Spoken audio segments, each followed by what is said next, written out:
اعوذ باللہ من الشیطان الرجیم، بسم اللہ الرحمن الرحیم۔ السلام علیکم۔ امید ہے آپ سب خیریت سے ہوں گے۔ سوری، میں نے ابھی آن لائن کو تھوڑا بولنے کی کوشش کی لیکن رفتار بہت کم تھی، تو یہ سورۃ فاتحہ کا میں نے کچھ ترجمہ کیا۔ یہ 7 آیتیں ہیں اور ساتھ ہی میرے پاس اس وقت فیمیلز ہیں جن کا میں ایک پروٹیکٹر ہوں، جس کی کوئی آپ لوگوں نے کوئی حیثیت ہی نہیں چھوڑی۔ چلو نو پرابلم، لیکن میں بھاگا پھر بھی نہیں۔ ہر طرح کی آفر ہوئی، ان کو چھوڑ دو، سب کو پتہ ہے، لیکن میں نے الحمدللہ اپنے سمجھا ہے اور اپنے ہی سمجھتا رہوں گا۔ تو یہ ہے الحمدللہ رب العالمین، تمام تعریفیں اللہ ہی کے لیے ہیں جو پالنے والا ہے تمام جہانوں کا۔ سب سے پہلے ہمیں سبق دیا جا رہا ہے کہ آپ اپنی میں کو ماریں، اپنی میں کو ماریں۔ میں سے مارنے کا مراد کیا ہے، یہ آپ سارا لکھا ہوا ہے، آپ اس کو بریک لگا کے سارا پڑھ بھی لینا تھوڑا۔ تو اس سے مراد یہ نہیں ہے کہ اللہ تعالیٰ آپ کی تعریف نہیں چاہتا، صرف اپنی تعریف چاہتا ہے۔ اس سے مراد یہ ہے کہ اللہ تعالیٰ آپ کو یہ جو تعریف ہے، یہ ایٹم بم سے بھی بڑا ہتھیار ہے انسان کے لیے۔ آپ کو بھی پتہ ہے زیادہ تعریف کرنے والے لوگ یا تعریف میں زیادہ آدمی گال بھی کھا جاتا ہے۔ آپ تعریف میں نا اس کی آپ گال بھی نکال دیں وہ سہ جائے گا، یہ میرا تجربہ ہے۔ اب میں نکالتا تو نہیں ہوں ویسے ہنس کے، ٹھیک ہے، تو بڑا بہن چوری یار کو کرنا تھے۔ ہاں صحیح، اس طرح ہوتا ہے جب گل سن کے یار اس طرح نہیں گلاں ہوندیاں۔ تو یہ ہوتا ہے تعریف۔ اور اگر تعریف کی جائے کسی بڑے آدمی کی اور ان کو عادت پڑ جائے تعریف سننے کی، خوشخبری سننے کی، تو یہ بھی سب سے بڑی تباہی ہوتی ہے، کیونکہ پھر موقع پرست جو لوگ ہوتے ہیں نا وہ آپ کے نزدیک آتے ہیں۔ جو صحیح لوگ ہوتے ہیں یا تو وہ خود ہی دور ہو جاتے ہیں یا آپ ان کو دور کر دیتے ہیں۔ یہ چیزیں تو چیلنج بنایا اپنے لیے، یہ بھی ایک سبق ہے۔ میں نے یہی چیلنج بنایا اور گین کیا۔ تو اس سے مراد ہے کہ اپنی میں مار لیں۔ جب آپ اپنی میں مار لیں گے نا تو پھر دوسرا قدم آئے گا، پالنے والا ہے تمام جہانوں کا۔ اب رب ہے جو پوری کائنات کو سنبھالے ہوئے ہے، جو پوری کائنات کا نظام چلا رہا ہے، تو کیا وہ میری ایک چھوٹی سی ضرورت کو پورا نہیں کرے گا؟ کبھی ٹائم پہ کرتا ہے، کبھی ٹائم سے پہلے کر دیتا ہے، ٹھیک ہے۔ یہ ہے، اگر فرض کیا میں پہلے قدم پہ فیل ہو جاتا ہوں، یعنی کہ میں اپنی میرے میں وہ تکبر آ جاتا ہے، پاور حاصل کی یا ہولینس حاصل کی، تو وہ تکبر آ گیا، لوگوں کو چھوٹا گننا شروع کر دیا، تو یہ ہوگا کہ میں اپنی میں کے اوپر پہلے قدم پہ فیل ہو گیا۔ اب کیا ہوگا کہ وہ جو رب ہے نا، رب العالمین، وہاں پہ آپ کا نفس بیٹھ جائے گا، وہ پھر صحیح غلط وہ خود ہی کرتا رہے گا۔ وہ اللہ کی جگہ پہ آپ کا نفس بیٹھ جائے گا، آپ اپنی مرضی کے مطابق فیصلے کرتے رہیں گے اور کہیں گے یہی کہ یہ قدرت کا فیصلہ تھا اور یہی اللہ کا فیصلہ تھا۔ یہ آپ سمجھ لیں گے، جس کا مطلب یہ ہوگا۔ اس کا مطلب یہ نہیں ہے کہ اللہ تعالیٰ آپ کی تعریف نہیں چاہتا، آپ کی تعریف وہ چاہتا ہے، لیکن آپ کو وہ بچانا چاہتا ہے۔ سب سے زیادہ نقصان آپ پوری ہسٹری دیکھ لیں، درباروں کی، بادشاہوں کی، جتنے بھی نظام چلیں، یہی وجہ تھی۔ بندے چوز کرنے میں غلطی ہوئی، وہ بندے ہم نے لیے جو ہمیں ٹینشن نہیں دیتے تھے، ہم نے ٹینشن کو چیلنج نہیں کیا۔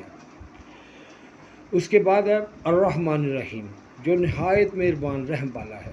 یہ ہمیں بتایا جا رہا ہے کہ وہ بہت زیادہ محبت کو پسند کرتا ہے اور رحم کو پسند کرتا ہے۔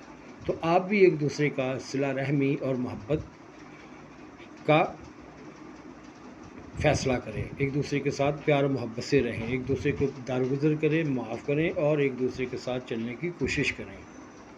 یہی ہے، اور معاف کر دیا کریں، جیسے کہ آپ اپنے آپ کو معاف کر دیتے ہیں۔ جب اپنے آپ سے غلطی ہوتی ہے تو کوئی ناراض ہوتا ہوں، کوئی اپنے آپ سے نہیں، تو اسی طرح دوسروں کی بھی ہم غلطی معاف کر دیں تو اچھا ہے۔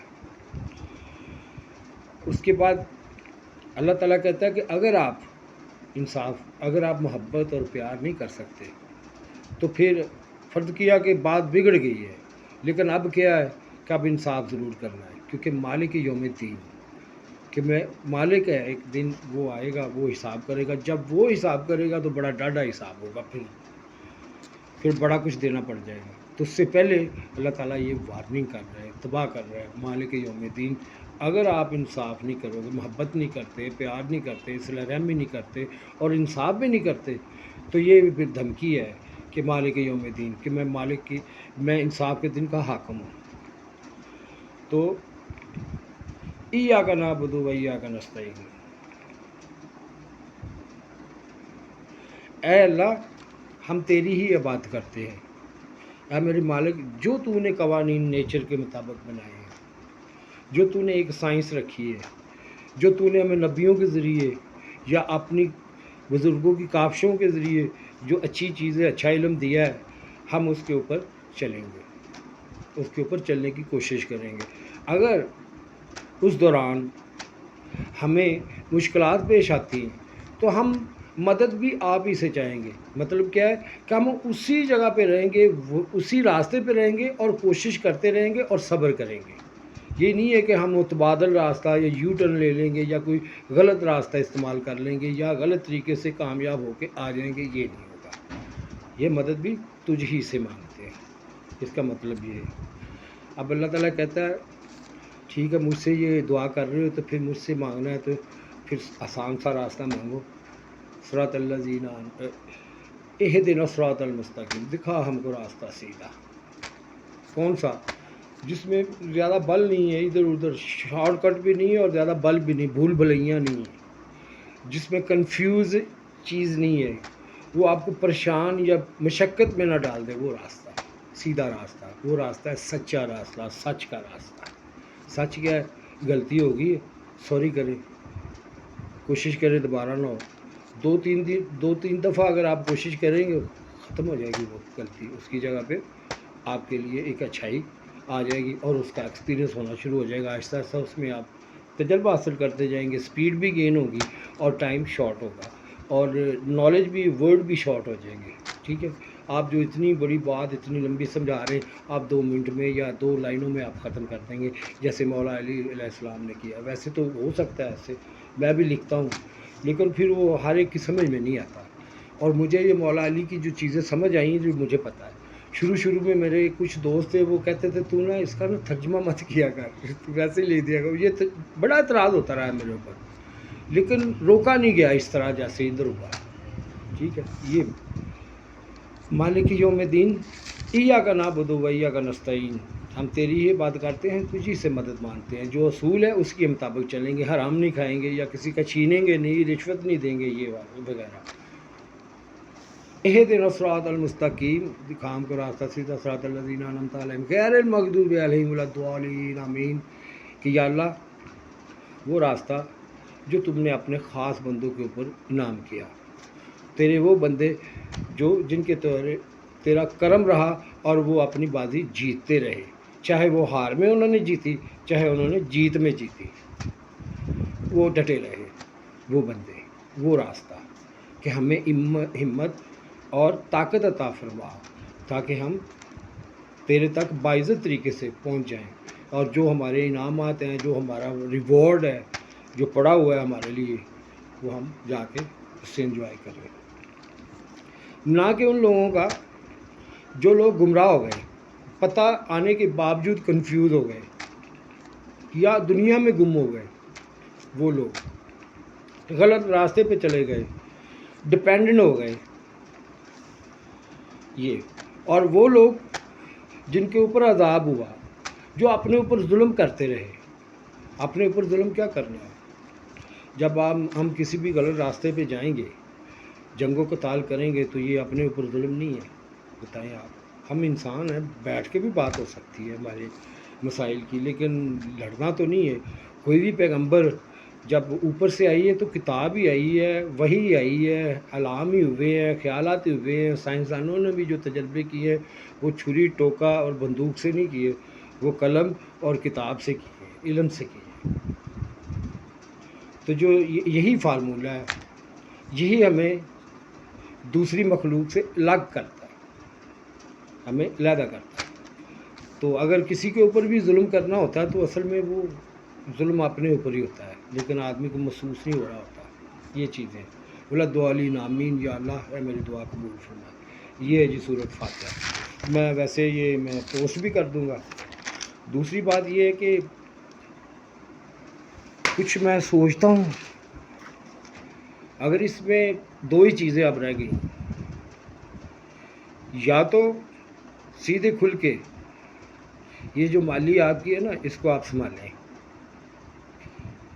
اور اس کے لیے جو بھی قیمت آپ کو ادا کرنی پڑے آپ کو ادا کرنی پڑے گی، کیونکہ آپ اس وقت حرمین شریف میں بیٹھے ہوئے ہیں جو کہ 2-3 کروڑ بندوں کا ایک بڑا اہم جگہ ہے. اس میں سبھی کا حق ہے، لیگل حق ہے. تو اگر یہ سارا وزن آپ اٹھا سکتے ہیں، ان کو دیکھ سکتے ہیں، اتنا آپ میں وہ کیپیسٹی ہے تو ویلکم. نہیں تو پھر کیا ہے، کیونکہ اب ایسا ٹائم آ چکا ہے کہ کوئی بھی ایسی چیز یا تحریک اس شہر سے چل کے مسلمانوں میں پیس امن کے طور پہ نہیں پھیل سکتی. اب یہ ایک چیز کرنی پڑے گی. اس کے لیے یا تو پھر یہی ہے کہ آپ کو تو یہ پہلے ہی چاہیے تھا، آپ کا زیادہ حق بنتا تھا، آپ کی یہ مادری زبان ہے، آپ نے بھی ڈپینڈنٹ کیا لوگوں کے اوپر، تو انہوں نے بھی وہی چیزیں بتائیں آپ کو جو آپ کو اچھی لگتی تھی، یا انہوں نے ٹینشن نہیں لی. ویسے بھی دیکھیں جنہوں نے بھی تجربہ کیا سچ بتانے کا وہ غائب ہی ہوئے ہیں. تو یہ جو تکرار کی چیزیں ہوتی ہیں، جو پوائنٹ ہوتے ہیں، ان کو ویلکم کرنا چاہیے اور ان کا جواب دینا چاہیے، جواب ڈھونڈنا چاہیے. اگر نہیں ملتا تو پھر اس سے پوچھنا کہ ہاں بھائی تیرے پاس کیا سلوشن ہے. اگر اچھا ہو تو اس کو اپنا لینا چاہیے، چاہے کوئی بھی ہو. کہتے ہیں نا بیوقوف دوست نہ لو دانا دشمن اچھا ہوتا ہے. ٹھیک ہے، جو آپ کو بٹھائے رکھے. تو یہی ساری قوم بیٹھی ہوئی تھی کہ یہ ہوگا وہ ہوگا. یہ معجزے ہر دفعہ نہیں ہوتے. آپ لوگوں میں بھی یہ ساری کیپیسٹی رکھی ہوئی ہے اللہ تعالیٰ نے. یہ اب آپ کے اوپر ہے کہ آپ نے کتنا سنسیریٹی سے اس کو آپ نے گین کیا ہے. جب آپ کو پورا علم ہو گیا، اس سے پہلے کی بات نہیں کر رہا کہ جب آپ لا علم تھے، کیونکہ یہ ایک ٹائم لگتا ہے اس کا، یہ نہیں ہے کہ نہیں لگتا. تو اس کا ٹائم لگتا ہے. کچھ لوگ معصوم ہوتے ہیں، پھنس جاتے ہیں. جن کو زیادہ ایکسپیرینس نہیں، جنہوں نے زیادہ دھکے دکھ تکلیفیں نہیں اٹھائی ہوتی، وہ جلدی آ جاتے ہیں کام. لیکن وہ جو 0 پوائنٹ پہ جا کے اٹھے ہو تو وہ تو سب کا امتحان لے چکے ہوتے ہیں. اگر اللہ کسی کو بھیجتا یا بھیجے گا تو وہ ایسا ہی بھیجے گا. وہ لوگ جو بالکل سیدھے ہوں گے، جو اتنے چلاک اور پولیٹکس دماغ والے نہیں ہوں گے. کیوں اس لیے ہوں گے کہ انہوں نے ہر ایک کے ساتھ معاملہ کر کے اس کا ایک ریکارڈ